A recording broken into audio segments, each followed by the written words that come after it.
Hi, I'm Ashley, Hi, I'm Chrissy. and we are Skits and Giggles. We are here today, and we're gonna be talking about representation. Yes, representation. Yes, which What is is- a little throwback. Throwback. Slightly throwback, slightly current. What do you think about representation? I think that I need to be seen some more. I would agree. I would agree. We need to be seen more. Visibility. Yeah, why not? We're So, here.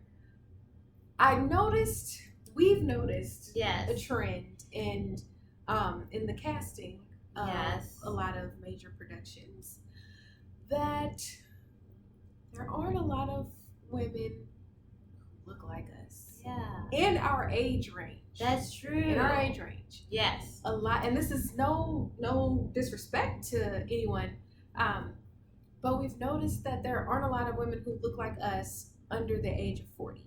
That's true. You can name Yeah. them on like one hand. We did.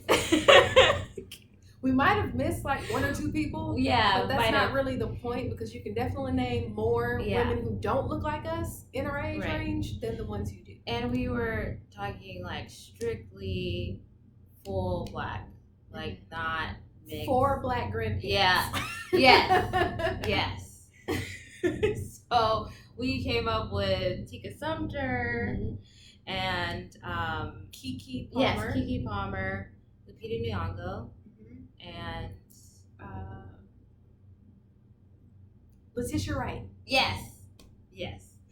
So that's not too many. Yeah. Not too Not many. Not too many. The rest of the actresses who we love and adore, Yes. but they are 40 plus. Or mixed. Yeah, or biracial. Yeah. So yeah. And the thing that I noticed a lot with the casting notices, for example, Actors Access, casting networks, a lot of Right. these projects for women of our age range, they're always seeking racially ambiguous mixed. Breaks my heart. Very rarely are they looking for actual African American women. Yeah. And that's the thing. It's a lot of times, and this is, again, no disrespect to biracial women. That's not what this is about. Hear us, that is not what this is about.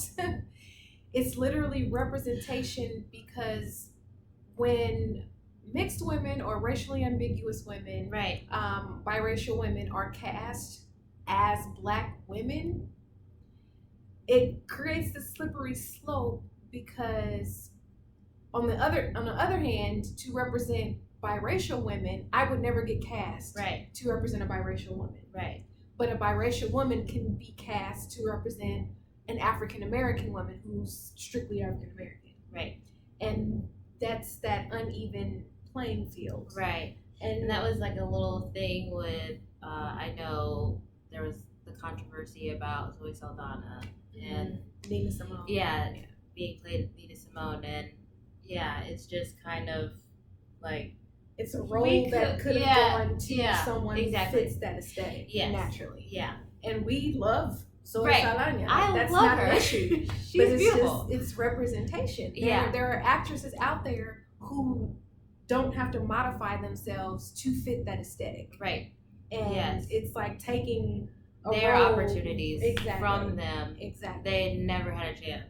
Exactly. Even though they should have been at the forefront. Because they should have been like, oh yeah, she'd be perfect. And then also this kind of touches on the standard of beauty thing as well. Yeah. Because if biracial women are cast as black women in certain roles and they become the standard of beauty of black beauty, and it's like, no, they are beautiful, but they're biracial beauty. They represent Right. biracial beauty.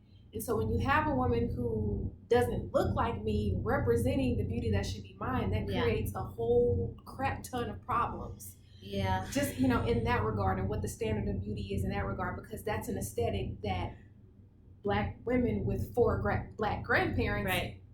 most likely can never live up to. We can never satisfy that standard Yeah. because they're biracial. Right. They look that way for a reason. We look this way for a reason.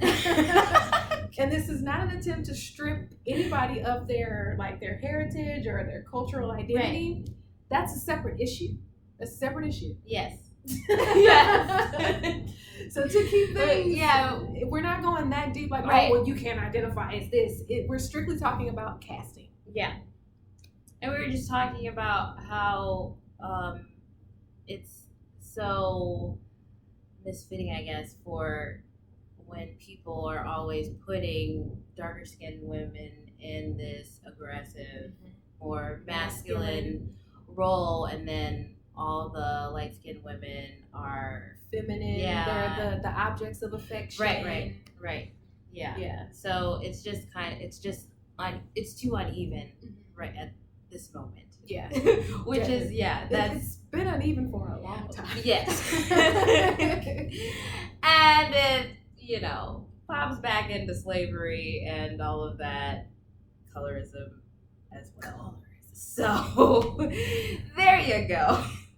Good old colorism. We're still working on it. Yeah, we've got heaping heaps of those. We've got a lot of work to do.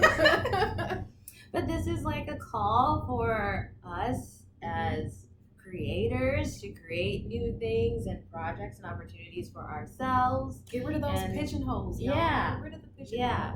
Just not everything has to be. Well, white is always right.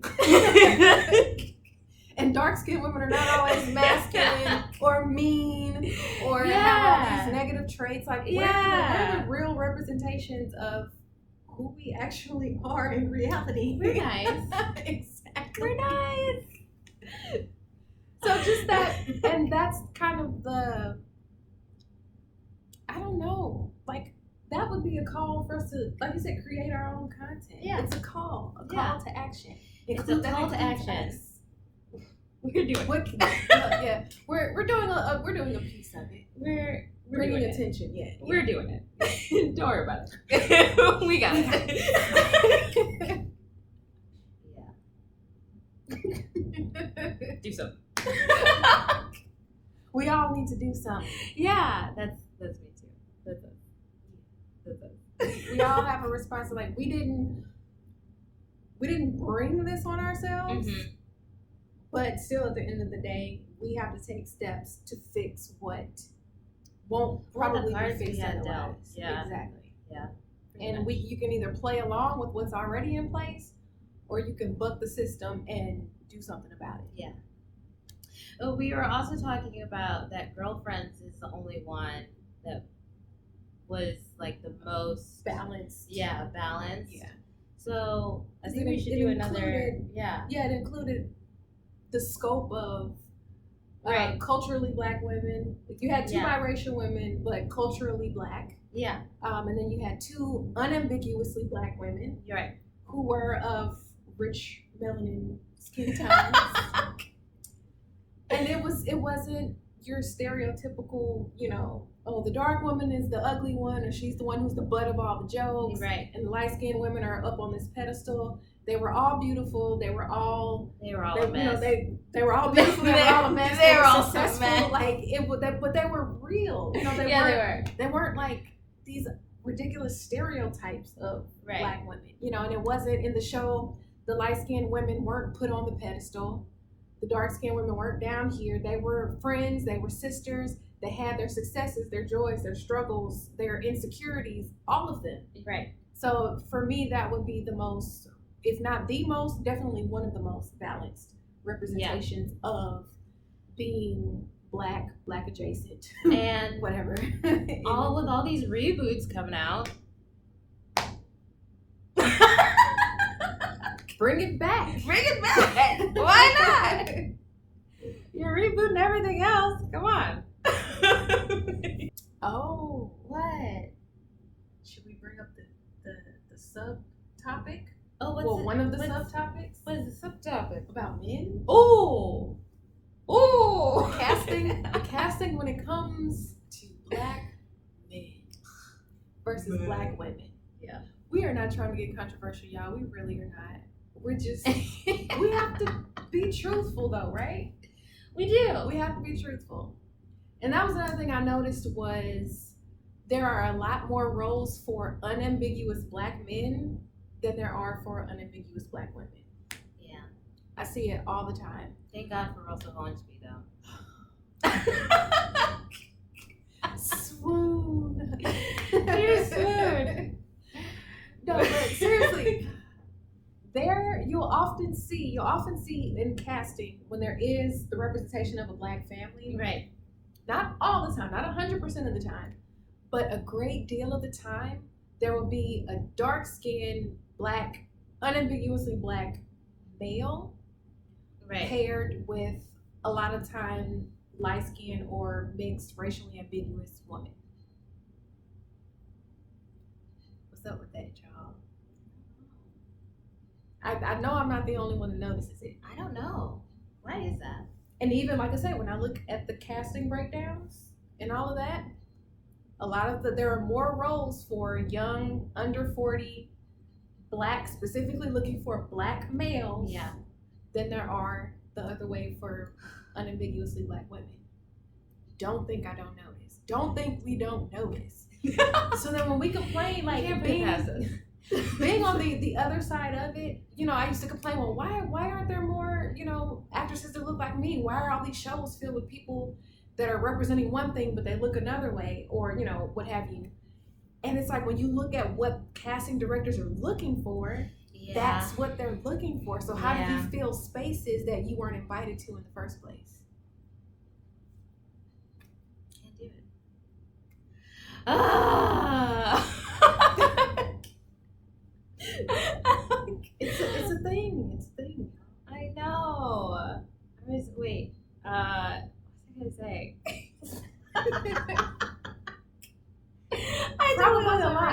I totally lost my train of thought. With the one guy. Oh, when we were talking about my wife and kids, and then I had no idea that. I had no idea that they had replaced the original Claire. That the original Claire was dark skinned. Very, very dark skinned, beautiful dark skinned. Yeah, dark skinned girl, and got replaced. And she was like, that never would have happened to what's his face, Junior. Two mixed / racially ambiguous daughters. Yeah. Unambiguously black son. Yeah. Come on. And this is no shade to the actresses. That's not what this is about. We're not hating on anybody. We're not being disrespectful to anyone. It's just, we notice. We notice these casting issues. Like, how do you cast two racially mixed daughters. Again, with the women versus the men, how we're cast. Two racially ambiguous daughters, one unambiguous son. It's one of the things I appreciated about the Bernie Mac show. All three kids were black. That's true. I was thinking about the Bernie Mac show. I was literally just thinking, Bernie Mac has my same birthday. Really? That's a fun fact. I share a birthday with Octavia Spencer. I know, you posted that. I love that. She's in a Octavia. She's in a scary movie. That's another. But yeah, anyway. Yeah. We got some problems. Yeah, we got work to do. Yeah. What are your thoughts? Yeah. Do you notice these things? We talked about Fresh Prince replacement. We talked about the Family Matters replacement. You were talking about the Parenthood, which I didn't even see. Oh well, no, that doesn't fit. Okay. That was 2 black parents. Oh, okay. And 3 black children. I hadn't seen that. We like that. That was cool. The Parenthood was a great show. Okay, cool. Shout out to Robert Townsend. Yeah, I like that guy. He's a really nice guy. What else had really good casting? Or really mistaken casting? Or who perpetuated the stereotypes? Oh, we were talking about Living Single. Did you already say that? No, we didn't mention Living Single. Yeah. Love Living Single. Won't take anything away from it. Yeah. Loved it. Classic. But again, Max, the only dark-skinned woman, had all these masculine characteristics. She was like rude. I mean, she was funny, but she was like rude. Came off as aggressive. Yeah. She came over always eating up all the food, chewing with her mouth open, like. And the actress, I mean, gorgeous, beautiful She's woman. very beautiful. But just the character. Yeah. And then like Martin, Pam was the butt of all the jokes. Yeah. She, in contrast to Gina, the light-skinned, desirable one. Pam was the horse-headed, nappy-headed, BDB, breath stink, always compared to animals. Like, really? Really? And they did, what's her name? I can't think of her name, the actress name. Tashina Arnold? Yes, Tashina Arnold. She, both of them addressed that too when, like, in later interviews and things like that, just talking about it and looking back and reflecting about the whole thing. But yeah, it was pretty bad. I would imagine. It was pretty bad. But things have got to change, y'all. Yeah. This is why we need to do our own projects, not to separate, but to level the playing field. Yes. Like, representation is so important, and you think about things on a grand scale. Representation, bad representation, is a lot of the reasons why there exist rifts between people, and people have these assumptions about you because maybe your media representation is the only thing that they have a reference to regarding, interactions with you. Yeah. So when you think about people from other countries, all they know about you is what they see on TV. Oh, yeah. So if all of your imagers are bad, what does that do? Like, these things have real world consequences. Like, you think maybe they shouldn't. We should be judging people based on our individual interactions, but life as we know it now, it doesn't happen that way. Your image reaches people long before your person does, unfortunately. So these things have far-reaching consequences, and we need to do something about it. Yeah, definitely. Well, leave a comment below. Please leave a comment below. Please. And let us know what you think, or if we're... Oh, I remember. She remembered. Lay it on me. That is like also just a call to action for actors too, is what I was going to say. Yes. To be more aware. Because I was just thinking about it for myself when I was telling her I was reading that article about the one actress. I can't think of her name. Missandei from Game of Thrones, and not taking the role of Princess and the Frog. And I was like, yeah, you shouldn't.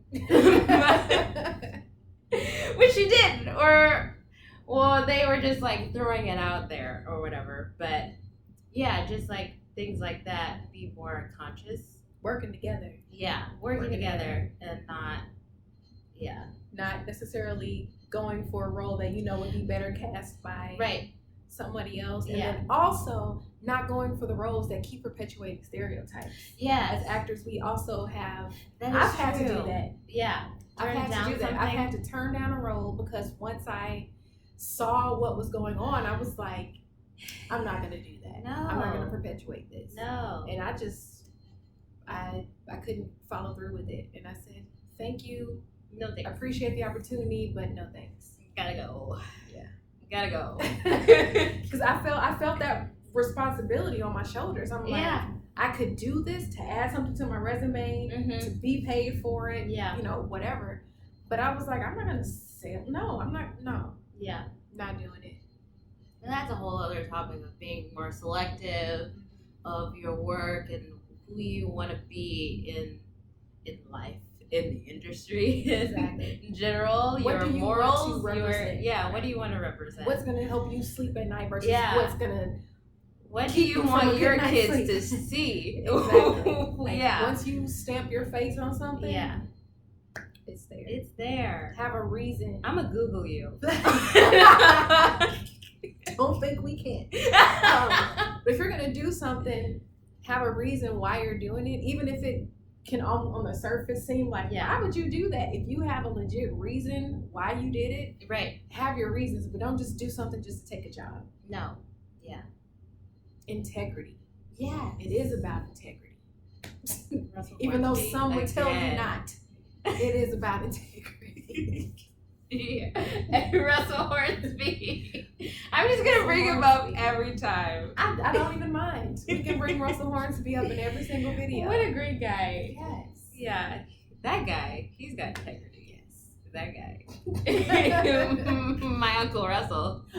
Uncle Russell. Uncle Russell. Hashtag Uncle Russell. Uncle Russell. I'm for it. I'm all here for it. All day. Yes. All day. Okay. Well, I think that's all we got. Yes, that's all we have. So please leave a comment below. Hopefully we didn't make too many of you mad. Hopefully we didn't. But if we did, really sorry. But anyway. Just leave a comment. And because we would love to hear from you. Always. Yes. So thank you so much for watching. Thanks. Till next time. And I keep forgetting what I was getting ready to say. No, it's just me. I'm like, what am I?